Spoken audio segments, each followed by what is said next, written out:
밤사이에 334명이 추가 확진을 받았고요. 국내 누적 확진자는 1,600명에 육박한 상황입니다. 가장 많이 확진자가 발생한 대구는요. 처음으로 누적 확진자가 1,000명을 넘어서면서 병상 확보에 비상이 걸린 상황입니다. 이런 가운데 신천지 대구교회 유증상자 신도들의 1차 검사 결과도 나왔는데요. 검사자 중 82%가 확진 판정을 받아서 앞으로도 대구의 확진자 수가 급증할 것이라는 전망까지 나오고 있습니다. 관련 소식 최재욱 대한의사협회 과학검증위원장 그리고 신현영 명지병원 가정의학과 교수와 함께 자세히 나눠보도록 하겠습니다. 어서 오십시오. 334명이 추가가 돼서 말씀드린 대로 1,600명에 육박한 상황인데 추세, 그러니까 증가 추이를 어떻게 보시는지 일단 첫 번째 질문을 좀 드리고 싶네요. 어떻게 보고 계십니까? 당분간 계속 환자 수는 늘어날 거고요. 조금 더 늘어날 수도 있고 유지될 수도 있고 지금 검사할 수 있는 이 검사 역량, 하루에 몇 건 검사할 수 있냐 수치에 따라 좀 달라지긴 하겠습니다만 당분간 이 정도의 환자 수가 증가하는 건 계속 유지될 것으로 봅니다. 그러한 이유로는 여러 가지가 있겠습니다만 이미 대구 지역은 지역사회 감염이 완전히 지역사회에 전파된 상황이어서 중국의 사례를 놓고 보면 인구 대비 0.5% 감염이 돼 있겠느냐, 1% 감염이 돼 있겠느냐, 1.5% 이런 추세를 가능하고요. 대구 지역의 인구 240만 명을 기준으로 할 때 1% 기준하면 20만 명이고요. 2만 명이고요. 0.5% 기준하면 10,000명입니다. 네, 그 환자들 중에 감염자 중에 실제로 증상이 경미한 분들이 계셔서 검사 안 오시는 분도 많을 겁니다. 그래서 그런 부분을 추계를 한다면 당분간 환자는 계속 확진자는 계속 늘 거라고 보는 것이 전문가의 판단의 의견입니다. 확진자는 계속 늘어날 것이고 물론 이제 전문가들에 따라 좀 의견이 좀 다르긴 합니다만 이 사태의 정점은 언제까지 갈 것이고 정점을 찍고 나면 어느 정도 이 증가 추세가 좀 수그러든다든지 뭐 그런 거에 대한 판단은 좀 다를 수 있는 것 같습니다. 물론 지금 상황에서 이런 전망이 쉽지 않은 건 사실인데요. 신현영 교수께서는 어떻게 보시는지요? 우선은 지금 대구, 경북 지역사회 감염이 언제 이게 통제가 될 것이냐에 따라서 그 향방이 많이 달라질 거라고 생각이 들거든요. 지금 정부가 예측하기에도 첫 2주는 조기 진단해서 빠르게 확산을 막는 방법, 그리고 나머지 2주는 치료에 집중하겠다고 이야기한 총 4주를 만큼 잡았죠. 첫 2주가 이번 주 그리고 다음 주까지로 보입니다. 그만큼 지금 검사 중인 환자만 해도 21,000명입니다. 그렇기 때문에 계속 확진자가 나올 가능성이 높지만 이 추세가 다음 주쯤에 만약에 꺾인다? 그럼 어느 정도 대구, 경북 지역의 조기 진단이 어느 정도는 됐구나라고 예측해서 아마 이 지역에서의 지역사회 감염은 조절이 되는 긍정적인 사인을 볼 수가 있을 거고요. 그럼에도 불구하고 우리가 신천지 그리고 지금 대구, 경북 지역의 유증상자들 중심으로 검사를 하고 있는데 그 외에 또 변수들이 나온다면은 이건 앞으로는 계속 지속될 수도 있습니다. 그러니까 그 변수로 지금 언급되고 있는 게 우리 이제 내부적으로는 이렇습니다만 변수로 꼽고 있는 것이 이제 외부적으로 중국에 이제 아직 들어오지 못한 유학생들이 이제 좀 있으면 들어오게 되니까 이제 그 부분들에 대한 변수를 많이 이제 꼽는 것 같아요. 그건 또 어떻게 보시는지? 그 가능성도 배제는 못하고요. 하지만 지금으로서는 대구, 경북 지역 외에도 지금 다른 지역에서도 소규모로 이렇게 집단 발생이 계속 이루어지고 있는 만큼요. 이것에 대한 통제를 앞으로 어떻게 하느냐가 중요할 것 같은데요. 그러면서 지금 집단으로 모이는 행사를 자제하라고 정부 계속 메시지를 보내고 있는 중인 거죠. 통제와 관리가 중요하다는 말씀이에요. 그리고 사망자도 또 새로 나왔습니다. 13번째 사망자가 대구에서 발생을 했는데요. 이분도 신천지 교인이었고 역시나 기저질환을 앓고 있었습니다. 그런데 이분이 어제까지만 해도 이제 발열 증상만 있어서 이게 경증 환자로 분류가 됐었고 그래서 입원 대기 중이었는데 이송 도중에 갑자기 이제 심장지가 와서 이송 도중에 사망한 것으로 지금 확인이 됐거든요. 이렇게 되면 그러니까 병상이 부족해서 나온 사망자의 첫 사례일 수도 있겠네요. 그런 가능성을 배제할 수가 없는 것이죠. 이분의 경우에는 고령이었고 74세, 그리고 신천지 전수조사의 대상자였습니다. 증상은 22일부터 발열과 기침이 있었고요. 확진은 25일에 받았습니다. 그 전후로 해서는 계속 보건소에서 하루에 2번 모니터링을 받으면서 자가 격리 중이셨고요. 입원 대기 중이셨습니다. 27일에 호흡곤란이 악화되면서 사망을 했는데요. 안타까운 건 이분이 기저질환으로 신장 이식에 기왕력이 있다는 거죠. 그만큼 기저질환이 있는 분에서 고령인 경우 예후가 많이 안 좋은 걸로 돼 있습니다. 앞으로는 우리가 확진자가 곧바로 입원하지 못한다면 앞으로 우선순위를 가지고 중증으로 진행될 가능성의 환자들부터 우선적으로 입원 배치하는 매뉴얼들이 더 공고해져야 될 필요가 있는 거죠. 또 어제 그 중앙임상 TF에서도 얘기했지만 이 코로나19가 어려운 거는 환자가 호소하는 증상은 경미하다는 겁니다. 근데 실제로 엑스레이나 CT를 찍으면은 폐에 그런 폐렴이 생각보다 많이 진행이 돼 있다는 거예요. 그만큼 환자의 임상 증상과 영상학적 검사에 괴리가 있기 때문에 이런 기저질환 그리고 고령의 환자들은 좀 더 신중하게 빠른 대처가 필요하다고 생각이 듭니다. 아, 그러니까요. 그 기저질환이 있는 분의 경우, 그러니까 면역력이 현저히 낮은 분들도 굉장히 위험하지만 기저질환이 있는 경우는 특별히 이 당국에서 모니터링하거나 좀 중점적으로 다뤄봐야 된다는 생각이 좀 듭니다. 지금 시점에서는. 네, 맞습니다. 어제 그 서울 그 중앙 센터에서 그 센터 지적했듯이 증상이 경미한데 실제 엑스레이나 CT상에서는 굉장히 폐 침윤이나 폐렴이 확산된 경우가 많이 관찰됐고 사실 이 부분은 중국에서의 발생한 환자들의 임상 양상과 거의 동일합니다. 그렇습니다. 네. 그래서 본인이 이제 증상이 이렇게 경미하다 보니까 이제 적극적으로 치료를 받지 않을 가능성이 없고 많고 그런 부분에서 급격히 증상이 악화되는 경우가 있었는데 다행인 것은 그러한 경우들이 기저질환이 있고 고령인 경우에 급격히 나빠지고 사망에 이르게 된다는 점입니다. 그래서 중국의 사례에서도 많이 지적이 지금 보고가 되고 있습니다만 60세, 70세 이후에 그 고령자고 기저질환이 있는 경우에 바로 사망에 주로 이르게 되기 때문에 지금 그 점을 착안해서 지금 질병관리본부가 중심이 돼서 이 환자 분류 기준을 좀 변경하고 즉 사망에 이르게 될 가능성이 높은 중증 환자들을 사례 정의를 별도로 해서 선제적으로 입원을 하거나 또 추가적인 조치를 하는 기준을 만들고 있는 것으로 지금 알려지고 있습니다. 그 사례 정의라는 것도요. 그러니까 저희가 좀 이해를 돕기 위해서 이 부분을 좀 정리하고 싶은데 신 교수께 질문을 드리면 우리가 보통 얘기하는 그 기저질환이라는 거 있잖아요. 그러니까 보통 이 코로나19가 뭐 상기도 감염이라든지 우리가 흔히 얘기하는 폐 쪽에서 많이 증상이 나온다든지 이 정도의 일반적인 상식은 있는데 보통 기저질환이 있습니까라고 어떤 환자분에게 의심 증상이 있는 분에게 물어보려면 보통 그 범주나 그 정의를 어떻게 좀 우리가 구분해서 볼 수 있을까요? 네, 저희가 뭐 의학적으로 환자를 볼 때 기저질환의 여부는 과거력 또는 현 병력을 물어봅니다. 그럴 때 기본적으로 만성 질환인 당뇨, 고혈압, 뭐 간염, 결핵 여러 가지를 물어볼 수가 있는데요. 실제로 우리가 중국의 사례를 좀 비춰봐야 될 것 같습니다. 자마라는 유명한 의학 저널에서 최근에 7만 명을 대상으로 해서 코로나19 환자의 임상 증상을 보고한 바가 있는데요. 치사율이 높은 기저질환 환자를 정리해봤더니 심혈관 질환 환자 치사율이 10.5%, 당뇨병이 7.3, 만성호흡기 질환 환자가 6.3, 고혈압 환자가 6%, 암 환자가 5.6%였다는 겁니다. 그만큼 내가 단순한 그런 당뇨, 고혈압뿐만 아니라 호흡기, 심혈관, 암 여러 가지의 질환들에 대해서는 우리가 조금 더 신경 써야 된다는 보고들이 이런 의학 논문으로 참고가 되는 것이죠. 알겠습니다. 근데 좀 걱정이 되는 게 사실 지금 확진자들 중에서 한 300분 정도가 병상 부족으로 자택 치료를 지금 하고 있잖아요. 근데 이분들이 이제 지금까지는 이제 의료진과 전화로 이제 본인의 상태에 대해서 소통을 하고 있지만 이제 13번째 사망자도 그렇고 집에서 치료가 제대로 되는지도 좀 의문이고 그리고 만약에 이분들이 지금은 경증이지만 제때 치료를 못해서 중증으로 또 넘어갈 가능성도 있잖아요. 이런 부분에 대한 문제점은 좀 어떻게 보십니까? 네, 바로 지금 그런 점이 이제 좀 우려되는 부분이고요. 아까 말씀드린 대로 증상이 경미하더라도 지금 이런 식으로 이제 폐렴이 있는 경우 혹은 기저질환이 있는 경우는 단순하게 자가격리하는 것이 적절치 않을 수도 있겠다라는 점은 우려되는 부분이에요. 그래서 그런 부분들을 감안해서 지금 다시 사례 정의와 자가격리가 필요하냐, 입원이 선제적으로 필요하냐 부분은 빨리 시급히 정비하는 게 필요하고요. 다만 실제로 이제 중국의 사례가 좀 제일 데이터가 많으니까 거기를 참고해서 보면은 증상이 없는, 즉 폐렴이 아닌 폐렴 이상의 중증이 아닌 그가 80% 정도 됩니다. 그 80%에서는 사망자가 거의 나오지 않았습니다.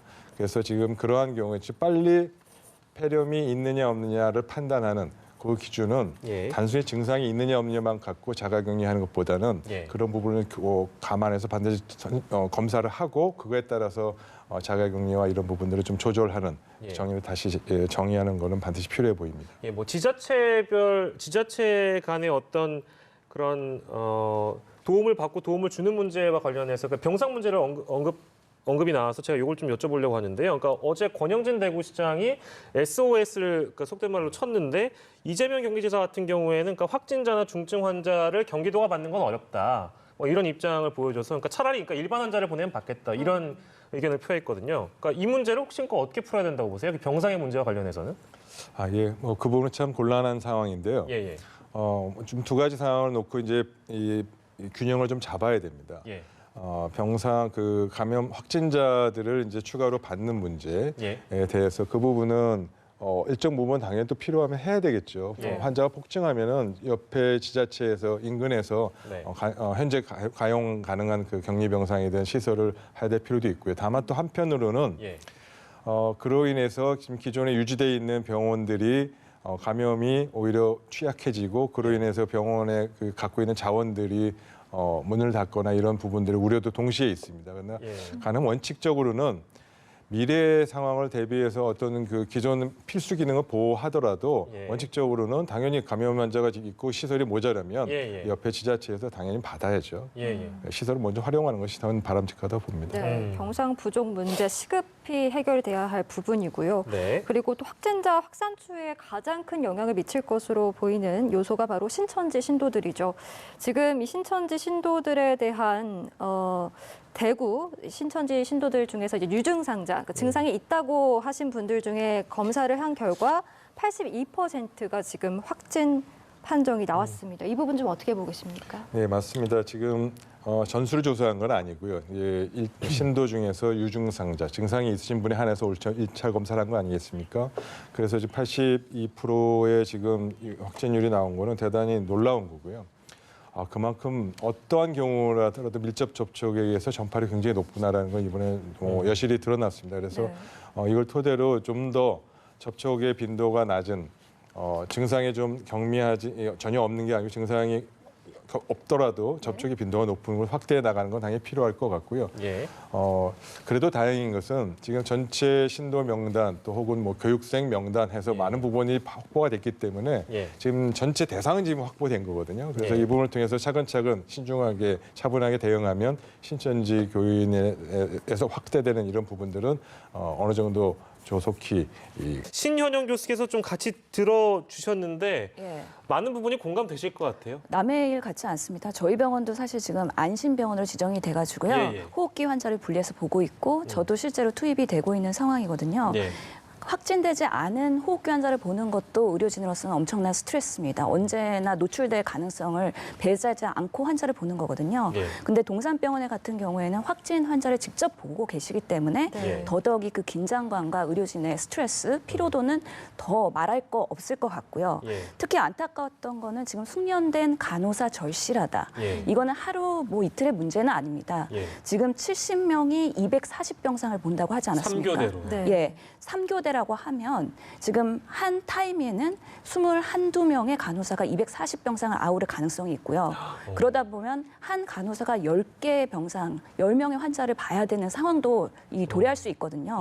그만큼 의료의 질이 떨어질 수가 있는 부분인데 실제로 간호 인력의 부족 문제는 항상 의료계에 있었던 문제였고 특히나 서울이나 수도권보다 지방이 매우 열악한데요. 마침 또 대구 경북에서 이런 사건이 터지면서 그런 열악한 시스템에서 더 현장에서는 많은 어려움이 있을 것 같다는 안타까움이 있습니다. 그리고 아까 잠깐 나왔습니다만 또 그렇게 많은 이 환자들을 적은 수의 간호사들이 돌보고 있지만 또 더불어서 병원이 이 코로나19와 관련돼서만 일을 하는 게 아니기 때문에 실제 입원해 계신 분들, 실제 중증 환자들, 다른 병이 있으신 분들도 의료 도움을 받기 위해서는 그 인력들이 필요한데 또 분산이 되다 보니까 이게 제대로 운영이 안 될 수도 있다.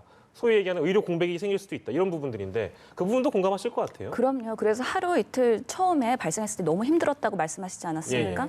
그만큼 이 병상을 확보하기 위해서는 기존의 환자들을 재배치해야 되고 가능하면 빨리 조기 퇴원해야 되는 문제가 있는데 이런 호흡기 증상이 아닌 다른 비호흡기 중증 환자들을 어떻게 관리할 수 있을까? 이것 또한 매우 어려운 부분이기 때문에 그러면서 재배치에 어려움이 있었을 거라고 분명히 이해가 됩니다. 상황이 이렇다 보니까 정부에서도 파견 의료 인력에 좀 충분한 경제적 보상을 하겠다라고 좀 발표를 하긴 했는데 물론 보상도 중요하겠습니다만 이게 자발적으로 의료진을 참여시키는데 좀 효과가 있으리라고 보십니까? 네, 물론 뭐 도움이 되겠죠. 근데 뭐 그런 발표가 나오기 이전에 이미 며칠 전부터 전국 각지의 의료진, 뭐 의사, 뭐 간호사도 마찬가지겠습니다만 좀 자발적으로 파견 가서 좀 배치돼서 자발적인 그런 행위를, 의료 행위를 같이 동참하고 있고요. 예. 이미 뭐 거의 200여 분 정도 그저께 기준으로 갔다고 합니다. 그래서 이런 부분들은 보상이 되고 그런 부분이 보다 더 그런 부분이 더 활성화되고 좋은 일 하는 데 있어서 참여하는 데 있어서 동기 유발에는 굉장히 좋은 효과가 있을 거라고 봅니다. 예, 알겠습니다. 자, 뭐 여러 가지 저희가 얘기 나눌 부분들이 많은데 오늘은 대구 경북 쪽 상황은 어떻게 그 의료진들이 이 치료에 임하고 계신지 도와주고 계신지 저희가 좀 알아봤고요. 의료진들도 참 상당 부분 고충이 많습니다만 실제 이 일선에서 일하는 공무원들의 어려움도 참 클 거라는 생각이 들고요. 많은 응원의 목소리가 있습니다만 근데 좀 우려스러운 점이 있긴 합니다. 그러니까 대구시 직원들의 경우에도 지금 추가 확진들이 좀 잇따르고 있어서 실제 환자들을 대면하는 의사 선생님들, 의료진도 그렇습니다만 그 현장에서 일하는 공무원들, 그러니까 직원들도 이렇게 좀 추가적으로 확진이 되고 이 직원들도 자가격리해야 되고 있었던 부분을 또 폐쇄를 해야 되고 뭐 이런 부분들이 있기 때문에 이게 상당 부분 또한 행정 공백으로도 작용할 수 있을 거라는 우려도 있습니다. 이건 또 어떻게 보세요? 예, 중요한 부분이죠. 뭐 의료 현장에서 환자를 치료하고 그런 확진 검사를 하는 것도 중요하지만 그게 가능하기 위해서는 여러 주변의 행정력이나 지자체의 그런 도움을 줄 수 있는 시스템을 잘 보조하는 행정력이 매우 중요하거든요. 예. 그러면서는 일선에서 그렇게 일하고 있는 분들이 한 명씩 자가격리 된다는 것 자체가 예. 우리가 계속해서 부하가 걸릴 수도 있고 예. 아니면 빠른 대응이 어려워서 뭔가 이런 결과가 더 안 좋게 초래될 가능성도 있기 때문에요. 예. 실제로 이런 현장에 있는 분들의 안정 그리고 충분한 감염 관리 예. 이런 보호 장구 이런 것들 계속 되새겨 봐야 될 부분이라고 생각을 합니다. 네. 예. 그리고 지금 대구, 경북뿐만 아니라 수도권 상황도 심상치가 않아서요. 좀 예. 짚어보겠습니다. 서울의 명성교회에 이어서 지금 강남의 대형교회인 소망교회에서도 확진자가 나왔습니다. 역시 예배에 2차례 정도 참여를 한 것으로 확인이 됐는데 지금 집단 감염 우려가 큰 상황에서 일부 대형 교회들이 계속해서 예배를 해나가겠다라고 지금 의지를 보이고 있거든요. 이런 상황에서 지금 좀 강제적으로라도 잠시 예배를 좀 막아야 하는 거 아닌가 이런 생각도 들거든요. 네, 지금 그런 필요성이 계속 제기되고 있고요. 뭐 사실 그 필요성을 떠나서 공중보건학적 차원에서 이런 밀폐된 공간에서 많은 인력들이 모여서 같이 하는 이런 사회적 행위와 사회적 모임은 자제하는 것이 필요한 것은 뭐 굉장히 여러 차례 권고를 했고요. 다시 한번 강조해서 말씀드립니다만 이 감염성 전파와 차단 관리 위해서 제일 중요한 큰 두 가지는 쉽게 말씀드리면 의학적 방역과 사회적 방역이라고 설명드릴 수 있습니다. 예. 의학적 방역은 의료진과 병원이 또 공공기관이 해서 환자의 치료와 추가적인 전파 차단 이 부분이 다 의료에서 지금 대구에서 하고 있는 일들이고요. 예. 그보다 더 중요한 또 기본적인 거는 바이러스는 결국 사람을 타고 전파되는 겁니다. 그래서 예. 바이러스가 지나가는 길목과 침입 통로를 막아야 되는데 예. 그러한 면에서 이 사회적 방역이 굉장히 중요한 시점이고요. 즉 사람과 사람 간의 사회적 거리두기라고 설명을 합니다. 그래서 지금 모임을 자제하고 또 바이러스가 지나가서 폭발될 수 있는 그런 이 밀폐된 공간에서의 그런 모임이라든지 예. 다중시설에 많은 사람이 모이는 이런 부분들 또 개인적 위생 관리는 여전히 중요하고 가장 중요한 차단의 기본적인 요건입니다. 다시 한번 강조드립니다. 예, 의학적 방역과 사회적 방역이 동시에 이루어져야 된다라는 말씀해 주셨고 저희가 아까 브리핑에서 잠깐 만나본 내용 좀 다뤄볼까요? 그 바이러스 변이와 관련된 내용인데요. 코로나19 확진자 6명의 바이러스 유전자를 분석해봤는데 아직까지 유전자 부위에서 변이가 발견되지 않았다. 그러면서 돌연변이로 인한 독성 변화 등 아직 없다. 이게 이제 어떻게 보면은 일반적으로 이야기가 좀 힘든 그런 부분들이 의학적 지식에 대한 부분이라서 요건 이제 신 교수께 저희가 여쭤볼게요. 그러니까 바이러스 변이에 대한 어떤 확인과 이런 검증 절차가 중요한 이유는 무엇입니까? 예, 실제로 지금 코로나 바이러스가 계속 변이하면서 네. 사스, 메르스, 코로나19까지 왔습니다. 예. 그래서 계속 변이를 하고 있고 진화하는 바이러스의 한 종이라고 생각이 드는데요. 예. 지금 이렇게 한국 사태에서 이렇게 크게 번진 이유가 뭐냐? 예. 과연 다른 나라와의 이런 코로나19의 바이러스가 차이가 있느냐를 분석을 한 거죠. 예. 그러면서 다른 나라의 샘플과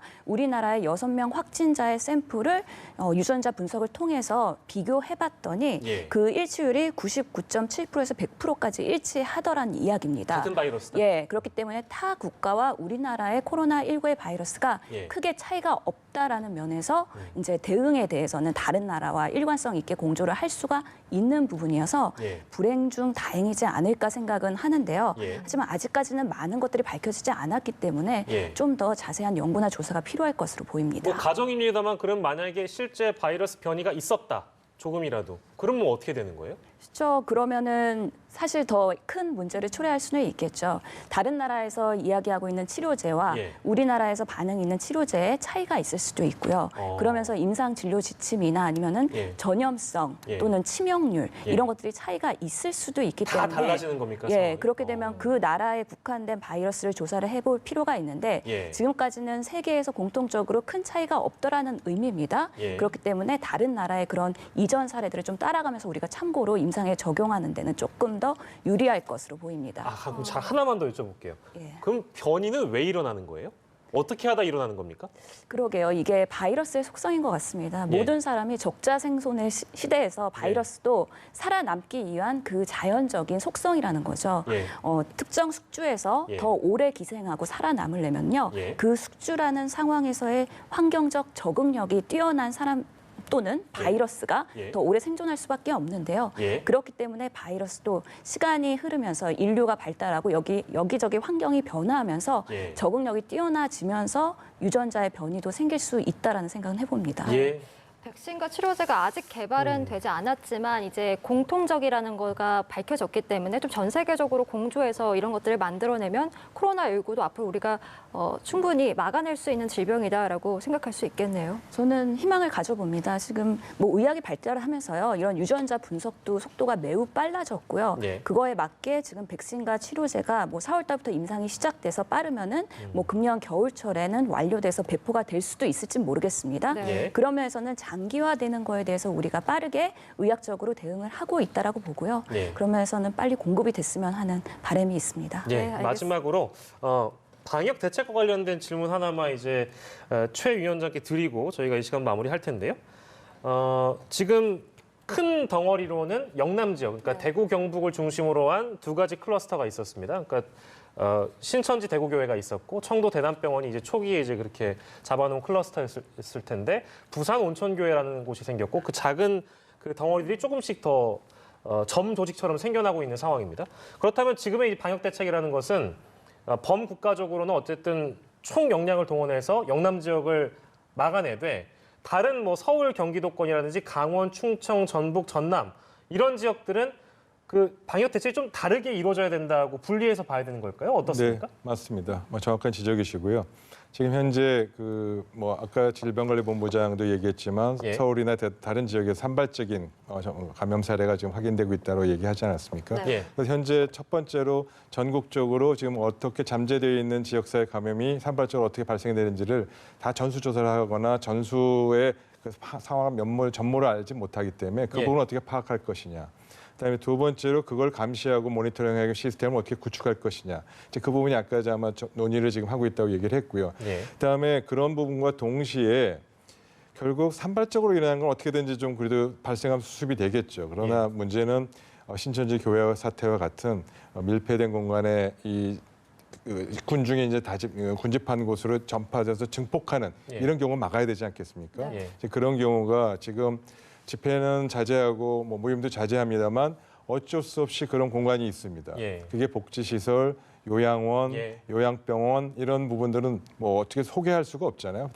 이런 부분은 지금 우선적으로 빨리 선제적으로 조사도 하고 예방 조치를 취하는 그런 단계적인 조치들을 검토해보고 시행하는 것이 바람직하다고 봅니다. 네, 알겠습니다. 오늘 최재욱 대한의사협회 과학검증위원장 그리고 신현영 명지병원 가정의학과 교수와 함께 코로나19에 대해서 이야기 나눠봤습니다. 고맙습니다. 오늘 고맙습니다.